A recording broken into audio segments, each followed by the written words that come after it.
귀한 찬양 감사합니다.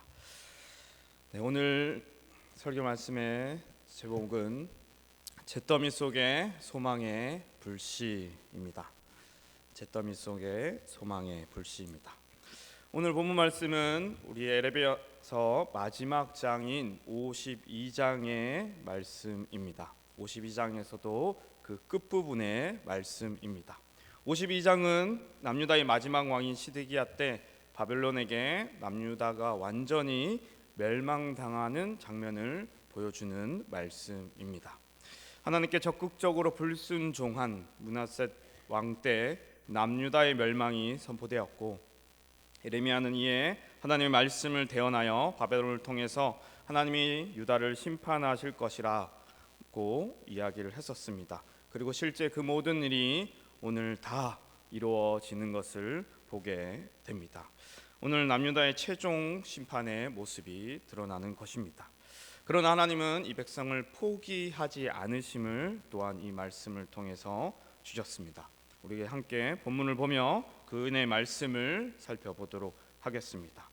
먼저 역사적인 이야기를 좀 해보겠습니다. 예언대로 불순종한 남유다의 그 멸망의 모습이 어떠했는지 52장 전체의 내용을 보면서 그 처참함에 대해서 함께 살펴보도록 하겠습니다. 남유다 마지막 왕 시드기야가 신애굽의 편을 들었죠. 그리하여 바벨론 왕을 배신하고 이제 느부갓네살 왕에게 이제 공격을 받게 됩니다. 바벨론의 군대를 끌고 와서 예루살렘을 포위하고 주위에 토성을 쌓습니다. 그래서 예루살렘 성에서는 그 누구도 나갈 수가 없게 된 것입니다. 포위된 지 4달째 이제 성중에 기근이 심해졌고, 백성들은 다 양식이 떨어져서 굶주림 가운데 있을 수밖에 없었습니다. 그리고 그 어려운 가운데 있을 때 이제 마지막으로 최종적으로 바벨론의 공격에 의해 성벽이 파괴되자 모든 유다의 군사들이 도망가고 심지어 시드기야 왕까지 도망을 가게 됩니다. 하지만 잡히죠. 도망가다가 여리고 평지에서 잡히게 됩니다. 시드기야 왕도 잡히고 그의 아들들도 잡혀서 그의 아들들은 그 왕 앞에서 죽임을 당하고, 시드기야 왕은 두 눈을 빼서 형벌을 받고 그 다음에 바벨론의 포로로 끌려가 감옥에서 생의 마지막을 맞이하게 됩니다. 왕뿐만이 아니었습니다. 하나님이 떠난 그 성전과 찬란한 왕궁 또한 바벨론에 의해서 철저하게 부서지고 불살라집니다. 찬란한 솔로몬의 성전도 철저하게 노략질을 당했습니다. 녹과 은과 금의 모든 것을 다 가져갑니다. 성전에서 쓰는 작은 도구부터 시작해서 모든 제사의 도구까지, 성전의 기둥까지도 뽑아가며 노략질을 당합니다. 성전과 왕궁만 없어진 것이 아니라 이제는 예루살렘의 모든 집과 고관들의 집까지 다 태워져 버립니다. 성벽도 철저하게 다 무너뜨려 버립니다. 예루살렘은 더 이상 이제 사람이 살 수 없는 곳이 되어 버린 것입니다. 그렇게 예루살렘은 처참하게 부서지고 잿더미가 되어 버렸습니다. 거기에 오늘 본문에서는 남유다 왕국에서 많은 자들이 포로로 끌려감을 보여주고 있습니다. 28절에서 30절이 그 이야기를 하고 있습니다. 세 차례에 걸려서 포로가 얼마나 끌려갔는지 말해주고 있는 것입니다.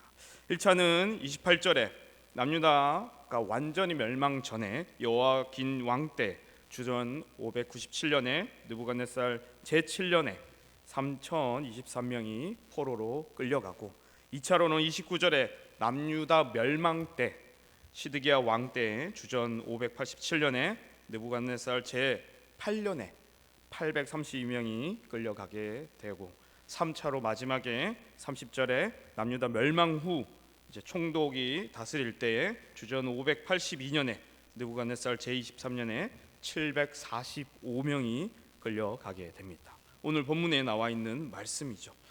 총 3차례에 걸쳐서 4,600명이라는 사람이 포로로 끌려가게 됩니다. 이 끌려간 사람들의 대부분은 유대 사회의 정치, 문화, 경제를 이끌어가던 사람들이었습니다. 그래서 차례대로 다 끌려가게 되자 이제 다시 남유다를 재건할 인물들은 한 명도 남지 않게 됩니다. 땅만 예루살렘만 황폐하게 된 것이 아니라 그 나라의 정치와 문화와 학문과 기술을 이끌어가던 모든 자들이 다 사라지게 됩니다. 이처럼 남유다는 바벨론을 통해 철저히 멸망당함으로 하나님의 징계, 심판을 받게 됩니다. 죄악에 가득 찬 하나님께 끝끝내 불순종한 그 유다 백성으로 인해 하나님이 공의로 심판하신 것입니다.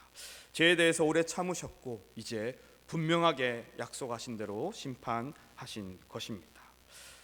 처참하게 이렇게 마무리가 된 것입니다. 그런데 아이러니하게도 하나님은 이 선지서 마지막 부분에 31절에서 34절에 여호야긴 왕의 사면 이야기를 담아 두셨습니다. 예레미야서 끝에 이 이야기를 넣어 두신 것입니다.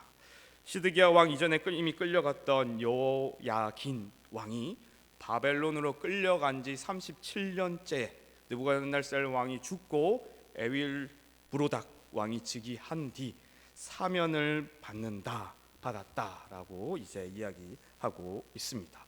하지만 이 사면은 단순한 사면으로 끝나는 정도가 아니라 아주 왕이 여호야긴을 극진히 대접하며 높여주는 모습을 보여주고 있습니다. 31절에서 34절에 그 상세한 내용이 길게 나와 있죠. 일단 여호야긴의 머리를 들어주고 감옥에서 풀어줍니다. 여기서 머리를 들게 했다라는 것은 무거운 짐을 제거하고 실추된 명예를 회복시켜 준다라는 의미로 그 지위를 다시 높여 주었다라는 뜻을 가지고 있습니다. 또한 여호야긴에게 친절하게 대해주며 바벨론에 사로잡혀 와 있던 다른 나라의 어떠한 왕보다도 더 높은 지위를, 그 자리를 여호야긴에게 주게 됩니다.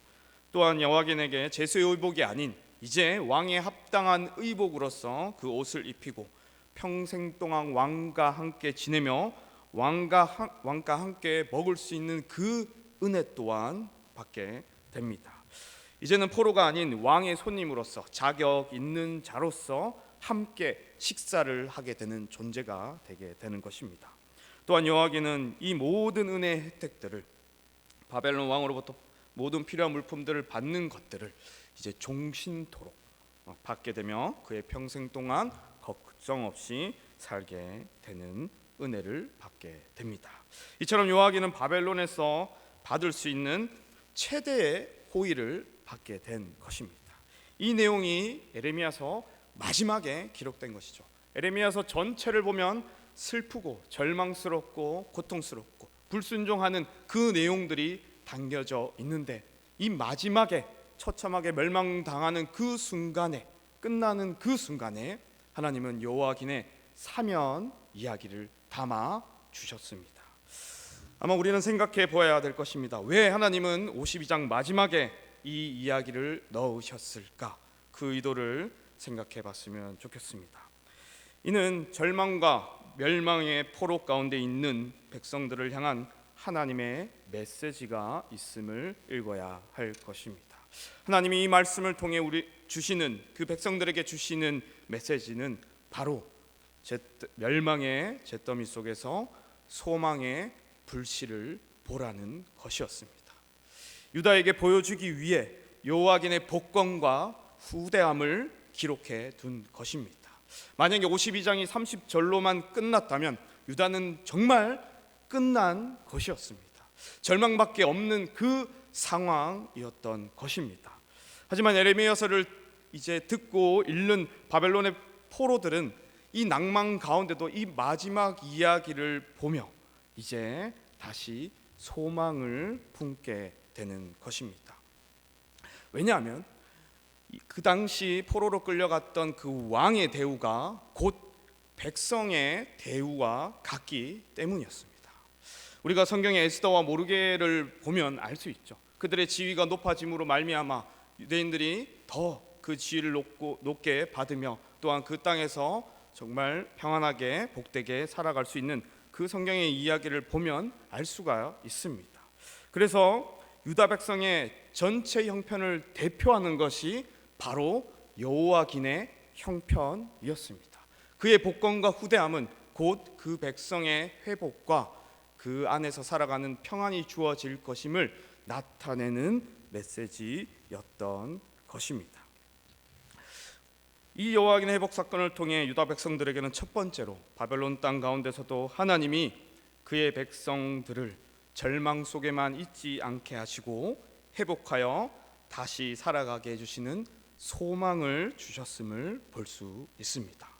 또한 두 번째로는 예레미야가 예언했던 포로 70년 후에 다시 예루살렘으로 돌아오는 기한의 소망의 가정의 일환으로서 그들에게 비춰졌을 것입니다. 이 본문 말씀을 접하는 유다 사람들은 절망의 자리에서 다시 소망과 회복을 기대할 수 있는 그 메시지를 받은 것입니다. 비록 그들이 자신들의 악함에 하나님께 불순종하고 그렇게 많은 선지자들을 보냄에도 하나님의 말씀을 듣지 아니하고 자기 스스로 살아갈 수 있다는 그들의 생각 가운데 자기를 우상으로 삼고 교만하여 살아가는 그 백성들임에도 불구하고, 그리하여 심판을 받을 수밖에 없는 자들임에도 불구하고 하나님이 완전한 소망을 다 뺏지는 않으셨다라는 것을 알 수가 있었던 것입니다. 불순종함에도 그들을 포기하지 않으시고 소망의 불씨를, 단초를 그들에게 주신 것입니다. 우리는 이 메시지를 잘 생각해 봐야 될 것입니다. 우리에게 적용해 본다면 실로 절망적이고 고통스러운 상황 중에도 하나님께서는 그 소망의 불씨를 꺼트리지 않으신다라는 것을 보아야 할 것입니다. 심지어 우리의 잘못과 악함과 부족함 속에서도 하나님은 우리를 포기하지 아니하시고 그의 백성들을 포기하지 아니하시며 소망의 희망을 주신다라는 것을 보아야 할 것입니다. 생각해 보면 그렇습니다. 우리의 인생도 그렇습니다. 우리 사람의 인생도 유다의 백성들과 별반 다를 바 없죠. 나의 인생도, 죄인된 사람들의 모든 인생도 다 유다의 인생과 유다 백성의 인생과 동일합니다. 하나님 앞에서 범죄하며 살아가는 우리의 인생이었고 죄인된 모습들이 있습니다. 매를 하나님보다는 나 중심적으로 생각하고 나의 행복만을 먼저 생각하며 나를 앞세우며 살아가는 삶이 유다 백성과 동일한 우리의 삶이자 죄인된 삶이자 사람의 모습일 것입니다. 우리에게는 일상의 결핍이 생길 때마다 그 결핍을 해결하기 위해 하나님의 뜻을 따라가지 아니하고 차선택을 선택하며 다른 우상들을 쫓아 살아가는 그런 삶을 살아가는 것이 바로 우리의 모습인 것입니다. 그래서 은연중에 돈을 추구하고 은연중에 명예를 추구하고 은연중에 권력을 추구하며 우리의 기쁨과 쾌락을 쫓아 살아가는 것이 바로 우리의 삶이고 유다 백성과 동일한 삶이다라는 생각이 듭니다. 우리는 우리에게 주어진 선악과를 먹기를 매 순간 선택하며 살아가는 것이 아닌가 돌아봐야 할 것입니다. 바벨성과 탑을 쌓아가는 자들이 우리의 모습일 것입니다.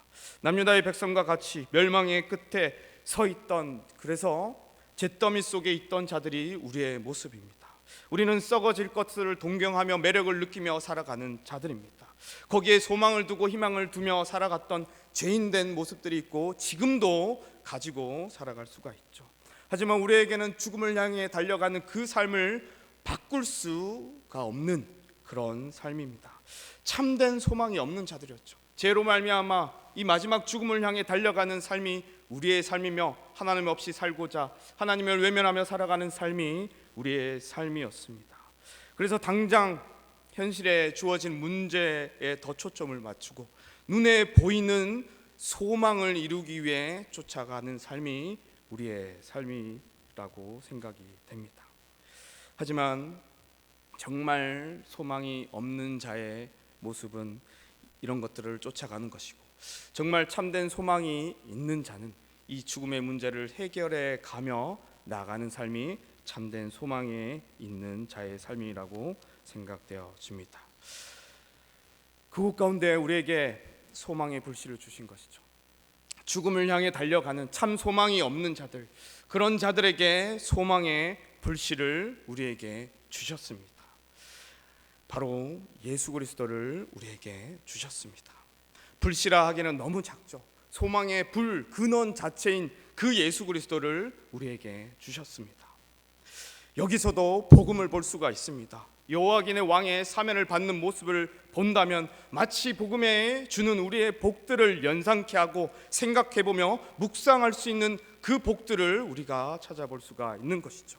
하나님께서 여호와긴의 머리를 들어주신 것처럼, 그 건의를 회복시켜 주신 것처럼, 하나님께서는 우리에게 그리스도를 통해 우리의 머리를 들어 올려주셔서 우리의 지위와 신분을 회복해 주셨습니다. 하나님께서는 여호와긴을 감옥에서 풀어주신 것처럼 그리스도를 통해 우리는 죄와 사망의 감옥에서, 사단의 감옥에서 영원히 풀려나게 되었습니다.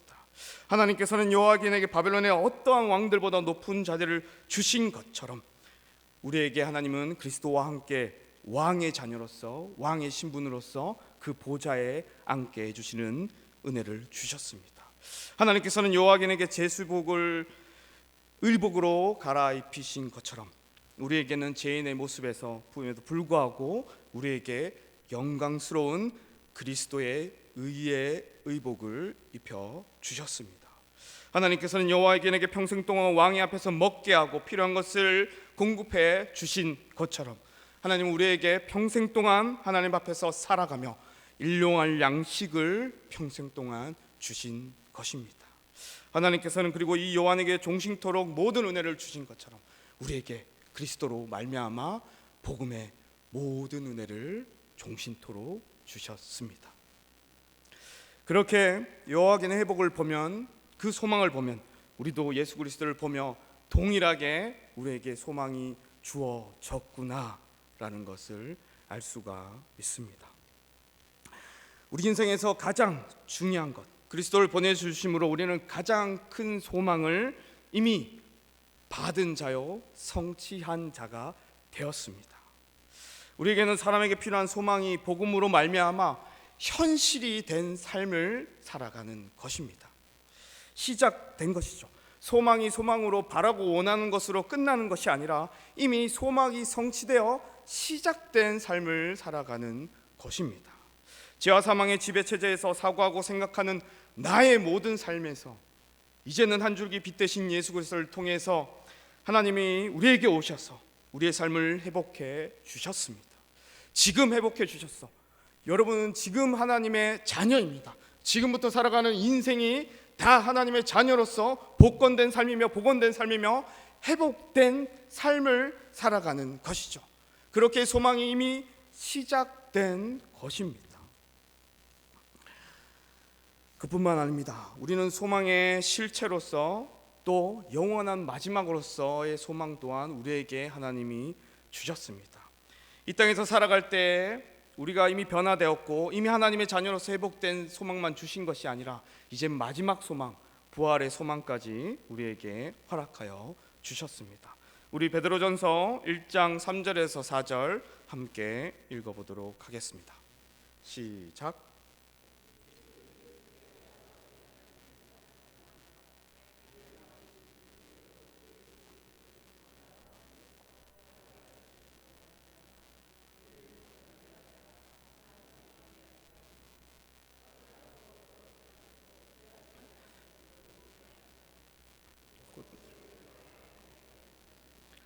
아멘. 산 소망이 있게 하셨다라고 얘기하죠. 산 소망은 바로 부활의 소망, 최종 부활의 소망, 마지막 하나님 나라의 완전한 하나님 나라를 받을 그 소망을 이야기합니다. 바벨론 백성으로 살아가는 자들이 다시 예루살렘으로 돌아가는 그때처럼 우리는 바벨론과 같은 세상에서 다시 하나님 나라로, 완전한 하나님 나라로 그의 재림과 부활의 소망을 가지고 살아가게 됩니다.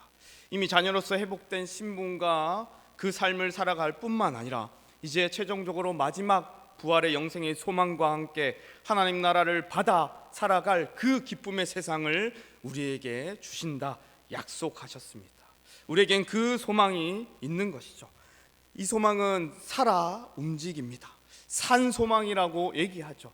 실제 안 이루어지는 것이 아니라 실제 우리 삶에서 우리가 그 약속을 가지고 살아가며 마지막 때에 이루어질 그 살아있는 실제 소망을 우리가 가지고 있는 것입니다. 우리는 이 소망의 불씨 또한 계속해서 타오르고 있는 것입니다. 우리 안에서 타오르고 있는 것이죠. 다시 정리해 보자면 우리는 소망이 가득 찬 존재인 것입니다. 절망 가운데 우리가 살아갔던 삶이었고 소망이 없던 삶이었죠. 헛된 소망들을 쫓아가던 삶이었음에도 불구하고 예수 그리스도를 보내줌으로 이젠 참된 소망을 가지고 살아가는 참 사람으로, 자녀로 살아가게 되었고, 또한 마지막 하나님 나라 가운데 영원히 살아갈 소망 또한 우리에게 허락하셨습니다. 그래서 우리는 소망이 가득 찬 자입니다. 우리는 이를 믿고 살아가야 할 것입니다.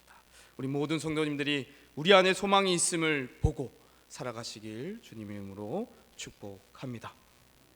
말씀을 맺습니다. 우리가 살아가는 세상 가운데 우리에게는 소망의 불씨가 언제나 타오르고 있습니다. 남들이 포기하고 무너지고 낭망할 때 그리스도인들은 하나님을 바라보며 다시 예수 그리스도를 생각하며 복음의 은혜를 생각하며 일어날 수가 있습니다. 쉽지 않은 환경 가운데 처할 수도 있겠죠. 어려움 가운데 처할 수도 있습니다. 절망밖에 없는 그런 환경 가운데 우리의 삶이 임할 수도 있는 것입니다. 그러나 포기하지 않습니다. 우리는 우리의 삶을 포기하지 아니하고 한 걸음씩 한 걸음씩 전진하며 나아갑니다.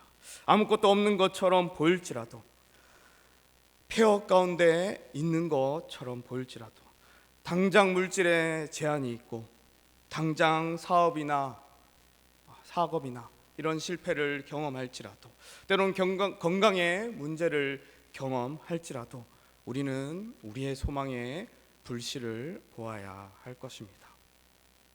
쉽지 않습니다. 어려움에 처했을 때 소망의 불씨를 붙드는 것이 쉽지 않습니다. 저도 세상이 주는 절망을 경험할 때마다 두려워지고 낭망하게 됩니다. 자녀가 아플 때도 있고 일이 잘 안 풀릴 때도 있고 당장 먹을 것이 없는 삶을 살아간다면 어찌 보면 그 삶을 쉽다 말할 수가 없고, 어찌 보면 그곳 가운데 우리가 진리를 더 붙들고 가는 게 쉽지 않을 수가 있습니다. 그러나 우리는 보아야 할 것입니다. 우리는 믿어야 할 것입니다. 우리가 할 수 있는 것은 절망 가운데라도 그 믿음을 가지고 살아가는 것입니다. 소망이 있음을 믿고 살아가는 것입니다.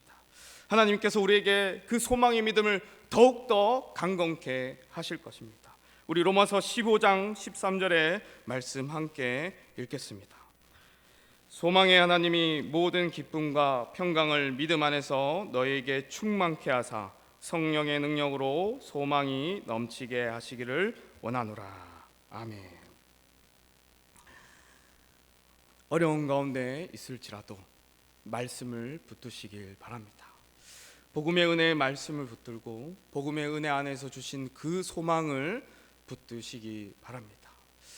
내 안에 있는 가장 큰 문제, 사람으로서 겪어야 되는 가장 큰 문제, 하나님의 관계가 회복되지 않는 그 문제가 우리에겐 회복되었고, 다시 우리의 삶은 이제 끝을 향해 참된 복과 안식을 향해 나아가는 그 소망이 있음을 믿고 살아가시길 바랍니다. 그리하여 힘있게 우리의 모든 삶을 살아가시는 우리 성도님들 되시길 주님의 이름으로 축복합니다. 우리 함께 찬양하고 기도하도록 하겠습니다.